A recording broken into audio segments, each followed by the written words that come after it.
ओम शांति। अज 14/9/2023 की बाणी है। बाबा आखदे ने मिठे बच्चे याद दे अभ्यास नूं सहज बनाउण दे लई बाप नूं कदी बाप रूप विच, कदी टीचर रूप विच तां कदी सतगुरु रूप विच याद करो। अज बाबा ने अपने बच्चों नूं प्रश्न पुछया, तुसीं बच्चों नूं हुण सारे विषय विच किहड़ा ढिंडोरा पिटवाना है?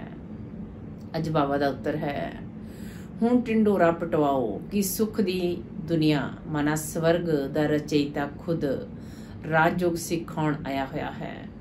वो बच्चों दे लई हथेली ते बहेश्त लेके आया है, इसलिए राजयोग सिखो। बाप खुद कहते हैं, बच्चे हुण तुहाडे 84 जन्म पूरे हुए है, तुहानू मेरे नाल घर चलना है। इसलिए देह दा भान छोड़ अशरीरी बनो, दैवी गुण धारण करो तो दैवी दुनिया विच चले जाओगे। गीत है, कौन आया मेरे मन दे द्वारे अज सवेरे सवेरे। ओम शांति। मिठे मिठे बच्चों ने गीत सुनिया कि हुण साडी बुद्धि विच याद आई है। सबदी बुद्धि विच है कि पातित पावन एक बाप है। अंग्रेजी विच उन्हां नूं लिबरेटर कहंदे है। लिबरेट करदे है दुख तो, दुख हरता सुख करता है। ये कोई मनुख अते देवता दा नाम नहीं है, ये है ही एक पातित पावन बाप दी महिमा। पातित पावन सदगति दाता गॉड फादर नूं कहंदे है। मनुख दी ये महिमा हो ना सके। लक्ष्मी नारायण नूं, ब्रह्मा विष्णु शंकर नूं पातित पावन नहीं कह सकते। पातित पावन ऊंच ते ऊंच एक ही है। परम पिता परमात्मा ऊंचा उसका नाम भी है, तो ऊंचा उन्हां दा ठाव माना रहन दा स्थान भी है। तुहानू निश्चय है कि ये साडा बाप है। शिव नू ही बाबा कहंदे है। शिव ही निराकार है। शिव दा चित्र वख, शंकर दा चित्र वख है। वो शिव बाप सिक्खक सतगुरु है। अज सतगुरुवार है। तुहाडा तां सतगुरुवार रोज है। सतगुरु रोज तुहानू पढ़ाते हैं अते वो तुहाडा बाप भी है। ये ते निश्चय होना चाहिए है ना। उन्हां नू सर्वव्यापी नहीं कहांगे। तुहाडी बुद्धि विच है। पातित पावन परम पिता परमात्मा सानू राजयोग सिखाउंदे है। वो ज्ञान दा सागर है। ये तां बुद्धि विच निश्चय रहना चाहिए है। ये एक ही बाप है जिसनू किसी भी रूप विच याद करो। बुद्धि उपर निराकार वल चली जाती है। कोई आकार जा साकार नहीं है। आत्मा नू परम पिता परमात्मा नाल हुण कम पिया है, पर जानते नहीं है। गाउंदे भी है, वो ज्ञान दा सागर है। तो ज्ञान दा सागर माना जो ज्ञान सुना के सदगति करे। लक्ष्मी नारायण नू ये ज्ञान नहीं है। ज्ञान वो जो ज्ञान सागर बाप कोलों मिले। इसलिए शास्त्रों विच भी ज्ञान नहीं है। ज्ञान सागर नू ही मनुख सृष्टि का बीज रूप कहते हैं। बाप क्रिएटर है। वो है बेहद दा बाप, होर सब है हद दे बाप। हुण बेहद दे बाप नू सब याद करते हैं। जो बापां दा बाप, पतियों दा पति, गुरुआं दा गुरु है, सब उन्हां नू याद करते हैं। साधना करते हैं। अजकल चित्रां दे अगे, राम दे अगे, शंकर दे अगे लिंक रखते है निराकार, ऊंच ते ऊंच है। वो लिबरेट करते हैं। हुण तां सब आत्मावां पातित है। 5000 बरे पहले जदों आदि सनातन देवी देवतावां दा राज सी, तां उस वेले एक ही राज सी, सुख धाम सी, पवित्रता सुख शांति सब है। उसका नाम ही है स्वर्ग, हैवन। हैवन नू सूक्ष्म बतन या मूल बतन नहीं कहांगे। हैवन ते अगेंस्ट है हैल। ये बुद्धि विच रखना है। एक बेहद दे बाप नू ही याद करना है। उन्हां कोलों स्वर्ग दा वरसा मिलता है। सतगुरु राजयोग सिखाउंदे है, पावन दुनिया विच लै जांदे है। एक दी किन्नी महिमा है। लक्ष्मी नारायण नू ये महिमा नहीं दे सकते। एक ही निराकार बाप है। आत्मा भी निराकार है जदों शरीर तो वख है। बाप कहते हैं, तुसी अपना शरीर लैके पाठ बजाते हैं। तुसी किन्ने जन्म पाठ बजाते हैं, ये भी जानते हैं। ब्रह्मा दा भी चूड़ा है, सूक्ष्म बतन विच भी चूड़ा है। शरीर तां है ना, कहणगे उन्हां विच भी आत्मा है। ब्रह्मा विष्णु शंकर नू भी सूक्ष्म शरीर है। मैनू कहते हैं निराकार। बच्चों नू समझाया है, किसी नू भी बोलो, तुहानू 2 बाप है। ਤੁਹਾਡੇ ਬਾਪ ਨੂੰ ਵੀ ਦੋ ਬਾਪ ਹੈ। ਸਭ ਉਸ ਬੇਹੱਦ ਦੇ ਬਾਪ ਨੂੰ ਯਾਦ ਕਰਦੇ ਹੈ। ਲੌਕਿਕ ਬਾਪ ਤੇ ਅਨੇਕ ਹੈ, ਇਹ ਬੇਹੱਦ ਦਾ ਬਾਪ ਤਾਂ ਇੱਕ ਹੀ ਹੈ। ਬਾਪ ਭੁੱਲ ਜਾਵੇ ਤਾਂ ਟੀਚਰ ਯਾਦ ਆਵੇ, ਟੀਚਰ ਭੁੱਲ ਜਾਵੇ ਤਾਂ ਸਤਿਗੁਰੂ ਯਾਦ ਆਵੇ। ਬਾਪ ਸਮਝਾਉਂਦੇ ਹੈ, ਭਾਰਤ ਹੁਣ ਪਤਿਤ ਹੈ। ਪਹਿਲੇ ਪਾਵਨ ਸੀ ਤਾਂ ਇੰਨੀਆਂ ਆਤਮਾਵਾਂ ਕਿੱਥੋਂ ਨਿਵਾਸ ਕਰਦੀਆਂ ਹੋਣਗੀਆਂ। ਮੁਕਤੀ ਧਾਮ ਵਾਨਪ੍ਰਸਥ ਅਵਸਥਾ ਵਿੱਚ ਮਤਲਬ ਬਾਣੀ ਤੋਂ ਪਰੇ। ਮਨੁੱਖ ਬੁੱਢੇ ਹੁੰਦੇ ਹੈ ਤਾਂ ਬਾਣੀ ਤੋਂ ਪਰੇ ਜਾਣ ਦੇ ਲਈ ਗੁਰੂ ਦੀ ਸ਼ਰਨ ਲੈਂਦੇ ਹੈ। ਸਾਨੂੰ ਨਿਰਮਾਣ ਧਾਮ ਪਹੁੰਚਾਵੇ, ਪਰ ਉਹ ਪਹੁੰਚ ਨਹੀਂ ਸਕਦੇ। ਝਾੜ ਨੂੰ ਬਦਲਣਾ ਹੀ ਹੈ। ਮੁੱਖ ਪਾਠ ਹੈ ਭਾਰਤ ਦਾ, ਉਸ ਵਿੱਚ ਵੀ ਜੋ ਆਦਿ ਸਨਾਤਨ ਦੇਵੀ ਦੇਵਤਾ ਧਰਮ ਹੈ ਉਹ 84 ਜਨਮ ਲੈਂਦੇ ਹੈ। ਆਤਮਾ ਪਰਮਾਤਮਾ ਅਲੱਗ ਰਹੇ। ਬਹੁਤ ਕਾਲ ਸੁੰਦਰ ਮਿਲਾ ਤਬ ਲਗੇ ਜਬ ਸਤਿਗੁਰੂ ਮਿਲੇ ਦਲਾਲ। ਤਾਂ ਹਿਸਾਬ ਕਰਨਾ ਚਾਹੀਦਾ ਹੈ ਨਾ। ਬਹੁਤ ਕਾਲ ਮਤਲਬ ਜੋ ਪਹਿਲੇ ਇਸ ਸ੍ਰਿਸ਼ਟੀ ਤੇ ਪਾਠ ਵਜਾਉਣਾ ਤੇ ਹੈ। ਬਰੋਬਰ 84 ਜਨਮ ਉਹਨਾਂ ਦੇ ਹੀ ਹੈ। 84 ਦਾ ਚੱਕਰ ਹੀ ਕਹਿੰਦੇ ਹੈ, 84 ਲੱਖ ਦਾ ਚੱਕਰ ਨਹੀਂ ਕਹਿੰਦੇ। ਤੁਹਾਨੂੰ ਬੱਚਿਆਂ ਨੂੰ 84 ਦਾ ਚੱਕਰ ਸਮਝਾਇਆ ਗਿਆ ਹੈ। ਪਹਿਲੇ ਨਹੀਂ ਜਾਣਦੇ ਸੀ, ਇਹਨਾਂ ਕੋਲੋਂ ਪੁੱਛੋਗੇ ਤਾਂ ਇਹਨਾਂ ਦੀ ਆਤਮਾ ਵੀ ਜਾਣਦੀ ਹੈ ਨਾ। ਦੋ ਆਤਮਾਵਾਂ ਦਾ ਰਾਜ ਵੀ ਸਮਝਾਇਆ ਗਿਆ ਹੈ। ਦੂਸਰੀ ਆਤਮਾ ਪ੍ਰਵੇਸ਼ ਕਰ ਸਕਦੀ ਹੈ। ਅਸ਼ੁੱਧ ਆਤਮਾ ਦਾ ਵੀ ਪ੍ਰਵੇਸ਼ ਹੋ ਸਕਦਾ ਹੈ ਤਾਂ ਪਰਮ ਪਿਤਾ ਪਰਮਾਤਮਾ ਵੀ ਆ ਸਕਦੇ ਹੈ। ਬਾਕੀ ਕਹਿੰਦੇ ਹੈ ਮੈਂ ਨਿਰਾਕਾਰ ਨਾ ਆਵਾਂ ਤਾਂ ਰਾਜ ਜੋ ਕਿਵੇਂ ਸਿਖਾਵਾਂ, ਮੈਨੂੰ ਹੀ ਗਿਆਨ ਸਾਗਰ ਕਹਿੰਦੇ ਹੈ।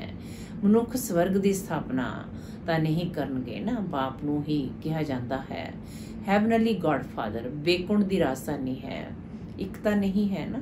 ਸ਼੍ਰੀ ਕ੍ਰਿਸ਼ਨ ਹੈ ਨੰਬਰ 1 ਪ੍ਰਿੰਸ। ਸਤੋ ਪ੍ਰਧਾਨ ਨੂੰ ਹੀ ਮਹਾਤਮਾ ਕਿਹਾ ਜਾਂਦਾ ਹੈ। ਇਕੱਲੇ ਨੂੰ ਕੁਮਾਰ ਕੁਮਾਰੀ ਕਿਹਾ ਜਾਂਦਾ ਹੈ। ਕੁਮਾਰੀ ਦਾ ਮਾਨ ਬਹੁਤ ਹੁੰਦਾ ਹੈ। ਸਗਾਈ ਹੋ ਗਈ ਫਿਰ ਭਾਵੇਂ ਪਵਿੱਤਰ ਰਹਿੰਦੇ ਹੈ, ਫਿਰ ਵੀ ਜੁਗਲਤਾ ਹੋ ਗਏ ਨਾ, ਫਿਰ ਕੁਮਾਰੀ ਦਾ ਨਾਮ ਬਦਲ ਜਾਂਦਾ ਹੈ। ਫਿਰ ਮਾਤ ਪਿਤਾ ਬਣ ਜਾਂਦੇ ਹੈ। ਬੱਚਾ ਪੈਦਾ ਹੋਇਆ ਉਦੋਂ ਕਹਿਣਗੇ ਮਾਤ ਪਿਤਾ, ਸ਼ਾਦੀ ਤੇ ਬਾਅਦ ਸਮਝਣਗੇ ਇਹ ਮਾਤ ਪਿਤਾ ਹੈ। ਅੰਡਰਸਟੂਡ ਹੈ ਕਿ ਸੰਤਾਨ ਵੀ ਹੋਵੇਗੀ, ਫਿਰ ਉਹਨਾਂ ਨੂੰ ਕੁਮਾਰ ਕੁਮਾਰੀ ਨਹੀਂ ਕਹਾਂਗੇ। ਤੁਸੀਂ ਬੱਚੇ ਜਾਣਦੇ ਹੋ ਹੁਣ ਸ਼੍ਰੀ ਕ੍ਰਿਸ਼ਨਪੁਰੀ ਸਥਾਪਨ ਹੋ ਰਹੀ ਹੈ। ਉੱਥੇ ਇੱਕ ਹੀ ਦੇਵੀ ਦੇਵਤਾ ਧਰਮ ਹੈ। ਬਾਕੀ ਹਰ ਇੱਕ ਧਰਮ ਦਾ ਸ਼ਾਸਤਰ ਵੀ ਵੱਖ-ਵੱਖ ਹੁੰਦਾ ਹੈ। ਕਹਿੰਦੇ ਹੈ ਫਲਾਣੇ ਦਾ ਧਰਮ ਸ਼ਾਸਤਰ ਇਹ ਹੈ, ਅਸੀਂ ਫਲਾਣੇ ਧਰਮ ਅਤੇ ਮੱਠ ਵਿੱਚ ਜਾਂਦੇ ਹਾਂ। ਆਤਮਾ ਨੂੰ ਆ ਕੇ ਆਪਣਾ ਪਾਠ ਵਜਾਉਣਾ ਹੈ। ਕਿਸੇ ਨੂੰ ਪੁੱਛੋ ਗੁਰੂ ਨਾਨਕ ਫਿਰ ਕਦੋਂ ਆਏਗਾ, ਉਹ ਤਾਂ ਕਹਿ ਦਿੰਦੇ ਹੈ ਜੋਤੀ ਜੋਤ ਸਮਾਇਆ, ਤਾਂ ਕਿ ਉਹਨਾਂ ਨੂੰ ਫਿਰ ਆਉਣਾ ਨਹੀਂ ਹੈ। ਸ੍ਰਿਸ਼ਟੀ ਚੱਕਰ ਕਿਵੇਂ ਰਿਪੀਟ ਹੋਵੇਗਾ। ਗੁਰੂ ਨਾਨਕ ਦੀ ਜਦੋਂ ਸੋਲ ਆਈ ਤਾਂ ਉਹਨਾਂ ਦੇ ਪਛਾੜੀ ਸਿੱਖ ਧਰਮ ਵਾਲੇ ਆਉਂਦੇ ਜਾਂਦੇ ਹੈ। ਹੁਣ ਤਾਂ ਦੇਖੋ ਕਿੰਨੇ ਹੋ ਗਏ ਹੈ, ਫਿਰ ਵੀ ਰਿਪੀਟ ਕਰਨਗੇ ਨਾ। ਦੱਸੋ ਫਿਰ ਕਦੋਂ ਆਉਣਗੇ, ਤਾਂ ਦੱਸ ਨਹੀਂ ਸਕਣਗੇ। ਤੁਸੀਂ ਕਹੋਗੇ ਇਹ ਤਾਂ 5000 ਵਰੇ ਦਾ ਚੱਕਰ ਹੈ। ਗੁਰੂ ਨਾਨਕ ਨੂੰ 500 ਵਰੇ ਹੋਏ, ਫਿਰ 4500 ਵਰੇ ਬਾਅਦ ਆ ਕੇ ਸਿੱਖ ਧਰਮ ਸਥਾਪਨ ਕਰਨਗੇ। ਅਸੀਂ ਆਦਿ ਸਨਾਤਨ ਦੇਵੀ ਦੇਵਤਾ ਧਰਮ ਸਥਾਪਨ ਕਰਦੇ ਹਾਂ। ਫਿਰ ਹੋਰ ਵੀ ਨੰਬਰ 1 ਆ ਕੇ ਧਰਮ ਸਥਾਪਨ ਕਰਨਗੇ। ਕਈ ਬੱਚੇ ਕਹਿੰਦੇ ਹੈ ਸਾਡੀ ਬੁੱਧੀ ਵਿੱਚ ਇੰਨਾ ਨਹੀਂ ਬੈਠਦਾ ਹੈ। ਅੱਛਾ, ਗੱਲ ਤਾਂ ਬੈਠਦੀ ਹੈ ਨਾ। ਭਗਤਾਂ ਦਾ ਭਗਵਾਨ ਬਾਪ ਇੱਕ ਠਹਿਰਿਆ ਕਿਹਾ ਵੀ ਜਾਂਦਾ ਹੈ। ਪਾਪ ਆਤਮਾ ਪੁੰਨ ਆਤਮਾ, ਪਰਮਾਤਮਾ ਤੇ ਕਿਸੇ ਨੂੰ ਕਿਹਾ ਨਹੀਂ ਜਾਂਦਾ। ਇਵੇਂ ਨਹੀਂ ਆਤਮਾ ਜਾ ਕੇ ਪਰਮਾਤਮਾ ਬਣੇਗੀ। ਜਿਵੇਂ ਮਿਸਾਲ ਦਿੰਦੇ ਹੈ ਬੁੱਧਾ ਸਾਗਰ ਵਿੱਚ ਲੀਨ ਹੋ ਜਾਵੇਗਾ। ਕਈ ਕਹਿੰਦੇ ਹੈ ਪਾਰ ਨਿਰਮਾਣ ਗਿਆ, ਜਿਵੇਂ ਬੁੱਧੀ ਦੇ ਲਈ ਕਹਿੰਦੇ ਹੈ। ਕਈ ਫਿਰ ਕਹਿੰਦੇ ਹੈ ਜੋਤੀ ਜੋਤ ਸਮਾਇਆ। ਹੁਣ ਰਾਈਟ ਕੌਣ? ਪਾਰ ਨਿਰਮਾਣ ਤਾਂ ਠੀਕ ਹੈ, ਆਤਮਾ ਵੀ ਨਿਰਾਕਾਰ ਹੈ, ਨਿਰਾਕਾਰ ਦੁਨੀਆ ਵਿੱਚ ਰਹਿੰਦੀ ਹੈ। ਸੂਖਸ਼ਮ ਵਤਨ ਵਿੱਚ ਹੈ ਮੂਵੀ, ਉਹ ਵੀ ਜਿਵੇਂ ਉੱਥੇ ਦੀ ਇੱਕ ਭਾਸ਼ਾ ਹੈ ਜੋ ਉਹ ਹੀ ਸਮਝਦੇ ਹੈ, ਸਮਝ ਕੇ ਡਾਇਰੈਕਸ਼ਨ ਲੈ ਆਉਂਦੇ ਹੈ। ਇਹ ਵੀ ਵੰਡਰਫੁਲ ਗੱਲ ਹੈ ਨਾ। ਮੂਵੀ ਟਾਕੀ ਅਤੇ ਸਾਇਲੈਂਸ 3 ਹੈ। ਪਹਿਲੇ ਮੂਵੀ ਤੇ ਵਾਇਸਕੋਪ ਵੀ ਹੈ, ਫਿਰ ਉਹਨਾਂ ਨਾਲ ਕਿਸੇ ਨੂੰ ਮਜ਼ਾ ਨਹੀਂ ਆਇਆ ਤਾਂ ਟਾਕੀ ਕਰ ਦਿੰਦੇ। ਸੂਖਸ਼ਮ ਵਤਨ ਵਿੱਚ ਸਿਰ ਬ੍ਰਹਮਾ ਵਿਸ਼ਨੂੰ ਸ਼ੰਕਰ ਹੈ।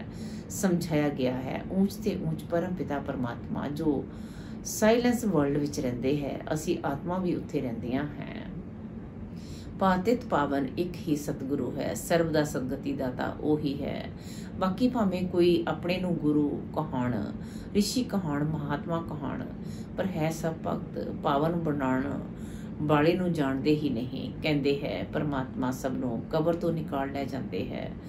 ਦੇਖਦੇ ਵੀ ਹੈ ਇਹ ਉਹੀ ਮਹਾਭਾਰਤ ਲੜਾਈ ਹੈ। ਤੁਸੀਂ ਸਤ ਯੁੱਗ ਦੇ ਲਈ ਰਾਜਯੁੱਗ ਸਿੱਖ ਰਹੇ ਹੈ। ਵਿਨਾਸ਼ ਦੇ ਬਾਅਦ ਫਿਰ ਸਤ ਯੁੱਗ ਦੇ ਗੇਟ ਖੁੱਲਦੇ ਹੈ। ਬਾਪ ਨੇ ਸਮਝਾਇਆ ਹੈ। ਇਸ ਸਮੇਂ ਤੁਸੀਂ ਬਾਪ ਕੋਲ ਰਾਜਯੁੱਗ ਸਿੱਖਦੇ ਹੋ। ਤੁਸੀਂ ਯੋਗ ਵੱਲ ਨਾਲ ਰਾਜ ਲੈਂਦੇ ਹੋ। ਇਹ ਹੈ ਨॉन ਵਾਇਲੈਂਸ। ਕੋਈ ਵੀ ਇਹ ਨਹੀਂ ਜਾਣਦੇ ਕਿ ਨॉन ਵਾਇਲੈਂਸ ਕਿਸ ਨੂੰ ਕਿਹਾ ਜਾਂਦਾ ਹੈ। ਕਾਮ ਕਟਾਰੀ ਨਹੀਂ ਚਲਾਉਣੀ ਹੈ, ਇਹ ਵੀ ਹਿੰਸਾ ਹੈ। ਅਹਿੰਸਾ ਪਰਮੋ ਦੇਵੀ ਦੇਵਤਾ ਧਰਮ ਸੀ। ਵਿਕਾਰਾਂ ਦੇ ਕਾਰਨ ਹੀ ਤੁਸੀਂ ਆਦਿ ਮਧਿਅੰਤ ਦੁੱਖ ਪਾਇਆ ਹੈ।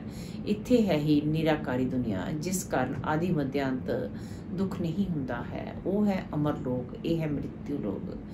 ਮ੍ਰਿਤਿੂ ਵਿੱਚ ਬੈਠ ਕਥਾ ਸੁਣਾਉਂਦੇ ਹੈ। ਅਮਰ ਲੋਕ ਵਿੱਚ ਜਾਣ ਲਈ ਬਾਪ ਕਹਿੰਦੇ ਹੈ ਮੈਂ ਤ੍ਰਿਕਾਲਦਰਸ਼ੀ ਹਾਂ। ਤੁਹਾਨੂੰ ਵੀ ਤ੍ਰਿਕਾਲਦਰਸ਼ੀ ਤ੍ਰਿਨੇਤਰੀ ਬਣਾਉਂਦਾ ਹਾਂ। ਮਤਲਬ ਤਿੰਨੋਂ ਲੋਕਾਂ ਤਿੰਨਾਂ ਕਾਲਾਂ ਨੂੰ ਜਾਣਨ ਵਾਲਾ। ਇਹ ਭਗਵਾਨ ਦੀ ਮਹਿਮਾ ਹੈ। ਤੁਸੀਂ ਬੱਚਿਆਂ ਨੂੰ ਆਪ ਸਮਾਨ ਬਣਾ ਕੇ ਨਾਲ ਲੈ ਜਾਂਦੇ ਹੈ। ਗਿਆਨ ਸਾਗਰ ਦੇ ਬੱਚੇ, ਤੁਸੀਂ ਵੀ ਮਾਸਟਰ ਗਿਆਨ ਸਾਗਰ ਬਣ ਜਾਂਦੇ ਹੋ। ਬਾਪ ਕਹਿੰਦੇ ਹੈ ਮੈਂ ਮਨੁੱਖ ਸ੍ਰਿਸ਼ਟੀ ਦਾ ਬੀਜ ਰੂਪ ਚੈਤਨਿਆ ਨੌਲੇਜਫੁਲ ਹਾਂ। ਅਸੀਂ ਜਾਣ ਸਕਦੇ ਹਾਂ। ਬੀਜ ਤੋਂ ਇਵੇਂ ਝਾੜ ਨਿਕਲਦਾ ਹੈ, ਫਿਰ ਫਲ ਨਿਕਲਦਾ ਹੈ।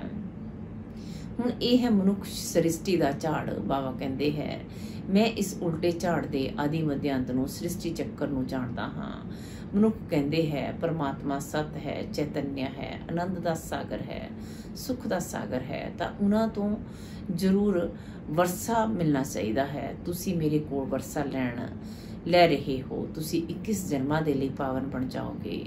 ਮੈਂ ਐਵਰ ਪਾਵਨ ਹਾਂ। ਤੁਹਾਨੂੰ ਤਾਂ ਪਾਠ ਬੁਝਾਉਣਾ ਹੀ ਹੈ। ਇਸ ਸਮੇਂ ਸਿਰਫ ਤੁਹਾਡੀ ਚੜ੍ਹਦੀ ਕਲਾ ਹੈ। ਤੁਸੀਂ ਮਾਸਟਰ ਗਿਆਨ ਸਾਗਰ ਬਣ ਜਾਂਦੇ ਹੋ।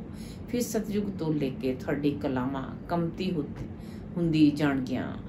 ਚੜ੍ਹ ਕੇ ਫਿਰ ਉਤਰਨਾ ਹੀ ਹੈ। ਹੁਣ ਤੁਸੀਂ ਬੱਚੇ ਬੇਹੱਦ ਦੇ ਬਾਪ ਕੋਲੋਂ ਬੇਹੱਦ ਦਾ ਵਰਸਾ ਲੈਂਦੇ ਹੋ। ਬਹੁਤ ਸਰਵਿਸ ਕਰਦੇ ਹੋ। ਬਾਪ ਹੈ ਪਾਤਿਤ ਪਾਵਨ। ਤੁਸੀਂ ਸ਼ਿਵ ਸ਼ਕਤੀ ਪਾਂਡਵ ਸੈਨਾ ਹੋ। ਪਾਤਿਤ ਦੁਨੀਆ ਨੂੰ ਪਾਵਨ ਬਣਾਉਣ ਵਿੱਚ ਮਦਦ ਕਰਦੇ ਹੋ। ਤੁਹਾਨੂੰ ਹੀ ਬੰਦੇ ਮਾਤਰਮ ਕਹਿੰਦੇ ਹੈ। ਪਾਤਿਤ ਨੂੰ ਕਦੀ ਬੰਦੇ ਮਾਤਰਮ ਨਹੀਂ ਕਹਾਂਗੇ। ਬਾਪ ਆ ਕੇ ਸ਼ਕਤੀ ਦਲ ਦੁਆਰਾ ਗੁਪਤ ਸਰਵਿਸ ਕਰਵਾਉਂਦੇ ਹੈ। ਤੁਸੀਂ ਡਬਲ ਅਹਿੰਸਾ ਵਾਲੇ ਹੋ, ਰਾਜ ਲੈਂਦੇ ਹੋ, ਪਰ ਕੋਈ ਹਥਿਆਰ ਆਦਿ ਨਹੀਂ ਹੈ, ਪਵਿੱਤਰ ਰਹਿੰਦੇ ਹੈ। ਉਹ ਸਭ ਹੈ ਡਬਲ ਹਿੰਸਾ। ਇੱਕ ਤਾਂ ਵਿਕਾਰ ਵਿੱਚ ਜਾਂਦੇ ਹੈ ਕਾਮ ਕਟਾਰੀ ਨਾਲ, ਇੱਕ ਦੋ ਨੂੰ ਦੁੱਖ ਦਿੰਦੇ ਹੈ ਅਤੇ ਫਿਰ ਆਪਸ ਵਿੱਚ ਲੜਦੇ ਝਗੜਦੇ ਵੀ ਰਹਿੰਦੇ ਹੈ। ਅੱਜ ਕੱਲ੍ਹ ਕਿੰਨੇ ਦੁੱਖ ਦੇ ਪਹਾੜ ਡਿੱਗਣੇ ਹੈ। ਮਨੁੱਖਾਂ ਵਿੱਚ ਕ੍ਰੋਧ ਕਿੰਨਾ ਭਾਰੀ ਹੈ। ਆਪਣੇ ਆਪ ਨੂੰ ਆਪੇ ਹੀ ਚਮਾਟ ਮਾਰਦੇ ਹੈ। ਸਭ ਦੀ ਗਲਾਨੀ ਕਰਦੇ ਰਹਿੰਦੇ ਹੈ।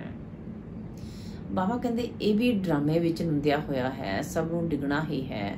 ਹੁਣ ਤੁਹਾਡੀ ਹੈ ਚੜ੍ਹਦੀ ਕਲਾ। ਤੁਸੀਂ ਢਿੰਡੋਰਾ ਪਿਟਵਾਓ ਕਿ ਸਵਰਗ ਦਾ ਰਚయిਤਾ ਸਿਖਾਉਣ ਵਾਲਾ ਉਹ ਭਗਵਾਨ ਆਇਆ ਹੋਇਆ ਹੈ। ਉਹ ਹਥੇਲੀ ਤੇ ਬਹਿਸ਼ਤ ਲੈ ਆਇਆ ਹੈ। ਸ਼੍ਰੀ ਕ੍ਰਿਸ਼ਨ ਨੂੰ ਅਸੀਂ ਭਗਵਾਨ ਨਹੀਂ ਕਹਾਂਗੇ। ਉਹ ਦੈਵੀ ਗੁਣਾ ਵਾਲਾ ਮਨੁੱਖ ਹੈ। ਬ੍ਰਹਮਾ ਵਿਸ਼ਨੂੰ ਸ਼ੰਕਰ ਨੂੰ ਦੇਵਤਾ ਕਹਾਂਗੇ। ਉਹਨਾਂ ਨੂੰ ਦੈਵੀ ਗੁਣਾ ਵਾਲਾ ਮਨੁੱਖ ਨਹੀਂ ਕਹਾਂਗੇ। ਦੈਵੀ ਗੁਣ ਸਤਜੁਗੀ ਮਨੁੱਖਾਂ ਵਿੱਚ ਹੈ। ਆਸੁਰੀ ਗੁਣ ਕਲਯੁਗੀ ਮਨੁੱਖਾਂ ਵਿੱਚ ਹੈ। ਦੈਵੀ ਗੁਣਵਾਨ ਅਤੇ ਆਸੁਰੀ ਗੁਣਵਾਨ ਮਨੁੱਖ ਹੀ ਬਣਦੇ ਹੈ। ਤਾਂ ਬਾਪ ਬੈਠ ਸਮਝਾਉਂਦੇ ਹੈ ਤੁਸੀਂ ਬਾਪ ਨੂੰ ਕਿਵੇਂ ਭੁੱਲਦੇ ਹੋ। ਘੜੀ ਘੜੀ ਮੈਨੂੰ ਯਾਦ ਕਰੋ। ਤੁਹਾਡੇ 84 ਜਨਮ ਪੂਰੇ ਹੋਏ। ਹੁਣ ਮੈਂ ਤੁਹਾਨੂੰ ਰਾਜਯੋਗ ਸਿਖਾਉਣ ਆਇਆ ਹਾਂ। ਫਿਰ ਵੀ ਤੁਸੀਂ ਘੜੀ ਘੜੀ ਭੁੱਲ ਜਾਂਦੇ ਹੈ। ਦੇ ਅਭਿਮਾਨ ਛੱਡ ਆਪਣੇ ਨੂੰ ਆਸ਼ਰੀਰੀ ਸਮਝੋ। ਅੱਛਾ, ਮਾਤ ਪਿਤਾ ਬਾਪ ਦਾਦਾ ਦਾ ਮਿੱਠੇ ਮਿੱਠੇ ਸਿੱਕਿਲਾ ਦੇ ਬੱਚਿਆਂ ਪ੍ਰਤੀ ਮਾਤ ਪਿਤਾ ਬਾਪ ਦਾਦਾ ਦਾ ਯਾਦ ਪਿਆਰ ਅਤੇ ਗੁੱਡ ਮਾਰਨਿੰਗ। ਰੂਹਾਨੀ ਬਾਪ ਦੀ ਰੂਹਾਨੀ ਬੱਚਿਆਂ ਨੂੰ ਨਮਸਤੇ। ਧਾਰਨ ਵਾਲੇ ਮੁਖਿਆ ਸਾਰ ਨੰਬਰ 1 ਪਰ ਆਪਣੇ ਸਮਾਨ ਤ੍ਰਿਕਾਲਦਰਸ਼ੀ ਤ੍ਰਿਨੇਤਰੀ ਤ੍ਰਿਲੋਕੀ ਨਾਥ ਬਣਨਾ ਹੈ। ਬਾਪ ਦੀ ਮਹਿਮਾ ਵਿੱਚ ਖੁਦ ਨੂੰ ਮਾਸਟਰ ਬਣਾਉਣਾ ਹੈ। ਨੰਬਰ 2 ਡਬਲ ਅਹਿੰਸਕ ਬਣਨਾ ਹੈ। ਕਿਸੇ ਵੀ ਵਿਕਾਰ ਦੇ ਵਸ਼ੀਭੂਤ ਹੋ ਹਿੰਸਾ ਨਹੀਂ ਕਰਨੀ ਹੈ। ਬਾਪ ਦਾ ਮਦਦਗਾਰ ਬਣ ਸਭ ਨੂੰ ਪਾਵਨ ਬਣਾਉਣ ਦੀ ਸੇਵਾ ਕਰਨੀ ਹੈ। ਵਰਦਾਨ ਹੈ ਦਾ ਜਵਾਲਾ ਰੂਪ ਦੀ ਯਾਦ ਦੁਆਰਾ ਖੁਦ ਨੂੰ ਪਰਿਵਰਤਨ ਕਰ। ਬ੍ਰਾਹਮਣ ਤੋਂ ਫਰਿਸ਼ਤਾ ਸੋ ਦੇਵਤਾ ਭਵ। ਜਵਾਲਾ ਰੂਪ ਦੀ ਯਾਦ ਦੁਆਰਾ ਖੁਦ ਨੂੰ ਪਰਿਵਰਤਨ ਕਰ। ਬ੍ਰਾਹਮਣ ਤੋਂ ਫਰਿਸ਼ਤਾ ਸੋ ਦੇਵਤਾ ਭਵ। ਬਾਬਾ ਆਖਦੇ ਨੇ ਜਿਵੇਂ ਅਗਨੀ ਵਿੱਚ ਕੋਈ ਵੀ ਚੀਜ਼ ਪਾਈ ਜਾਂਦੀ ਹੈ ਤਾਂ ਨਾਮ ਰੂਪ ਗੁਣ ਸਭ ਬਦਲ ਜਾਂਦਾ ਹੈ। ਇਵੇਂ ਜਦੋਂ ਬਾਪ ਦੀ ਯਾਦ ਦੀ ਲਗਨ ਦੀ ਅਗਨੀ ਵਿੱਚ ਪੈਂਦੇ ਹੈ ਤਾਂ ਪਰਿਵਰਤਨ ਹੋ ਜਾਂਦਾ ਹੈ। ਮਨੁੱਖ ਤੋਂ ਬ੍ਰਾਹਮਣ, ਫਿਰ ਬ੍ਰਾਹਮਣ ਤੋਂ ਫਰਿਸ਼ਤਾ, ਸੋ ਦੇਵਤਾ ਬਣ ਜਾਂਦੇ ਹੈ। ਜਿਵੇਂ ਕੱਚੀ ਮਿੱਟੀ ਨੂੰ ਸਾਂਚੇ ਵਿੱਚ ਢਾਲ ਕੇ ਅੱਗ ਵਿੱਚ ਪਾਉਂਦੇ ਹੈ ਤਾਂ ਇੱਟ ਬਣ ਜਾਂਦੀ ਹੈ, ਇਵੇਂ ਇਹ ਵੀ ਪਰਿਵਰਤਨ ਹੋ ਜਾਂਦਾ ਹੈ। ਇਸ ਲਈ ਯਾਦ ਨੂੰ ਜਵਾਲਾ ਰੂਪ ਕਿਹਾ ਜਾਂਦਾ ਹੈ। ਸਲੋਗਨ ਹੈ ਤਾਂ ਸ਼ਕਤੀਸ਼ਾਲੀ ਆਤਮਾ ਉਹ ਹੈ ਜੋ ਜਦੋਂ ਚਾਹੇ ਉਦੋਂ ਸ਼ੀਤਲ ਸਵਰੂਪ ਅਤੇ ਜਦੋਂ ਚਾਹੇ ਜਵਾਲਾ ਰੂਪ ਧਾਰਨ ਕਰ ਲਵੇ। ਸ਼ਕਤੀਸ਼ਾਲੀ ਆਤਮਾ ਉਹ ਹੈ ਜੋ ਜਦੋਂ ਚਾਹੇ ਉਦੋਂ ਸ਼ੀਤਲ ਸਵਰੂਪ ਅਤੇ ਜਦੋਂ ਚਾਹੇ ਜਵਾਲਾ ਰੂਪ ਧਾਰਨ ਕਰ ਲਵੇ। ਅੱਛਾ, ਓਮ ਸ਼ਾਂਤੀ।